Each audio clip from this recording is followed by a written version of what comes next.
বিসমিল্লাহির রহমানির রহিম। আসসালামু আলাইকুম। এই যে আপুরা দেখুন, আজকে আমি এখানে যে ব্রয়লার মুরগি নিয়েছি।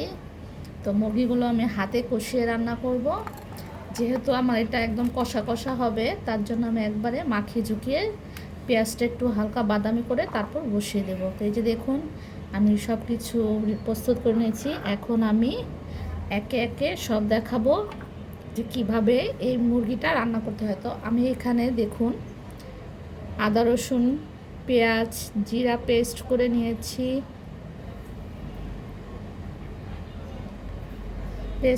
নিয়েছি, আর এই যে দেখুন এখানে মরিচের গুঁড়ো, হলুদের গুঁড়ো, আর এই যে এখানে দেখুন গোটা মশলা নিয়েছি। এটা আমি এখন দেব না, কারণ পেঁয়াজটা যেহেতু বাদামি কালার করব, তার জন্য আমি পেঁয়াজের সাথে এই মশলাটা দিয়ে দেব।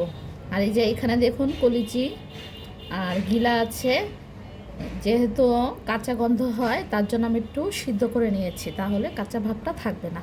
তো যে দেখুন আমি একে একে আমি সব কিছু মশলা দিয়ে দিচ্ছি। যেহেতু আমি এটা কষা রান্না করব, তার জন্য আমি এগুলো সব একসাথে ম্যারিনেশন করে রাখবো। তো এই মাংসটা মাখিয়ে জোখে আধা ঘন্টা বা 1 ঘন্টা রেখে দিলে মাংসটার টেস্ট অন্যরকম আসে।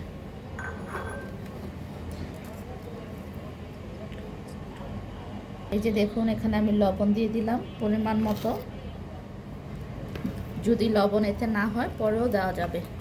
তো দেখতেই পাচ্ছেন মাংসগুলো আমি সব কিছু একসাথে মাখিয়ে নিচ্ছি।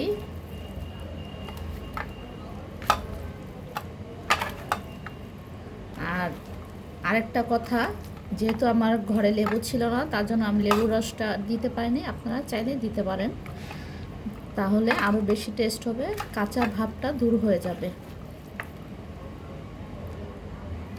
এই যে দেখুন সব কিছু মাংস আমি একসাথে মশলার সাথে অ্যাড করে নিলাম।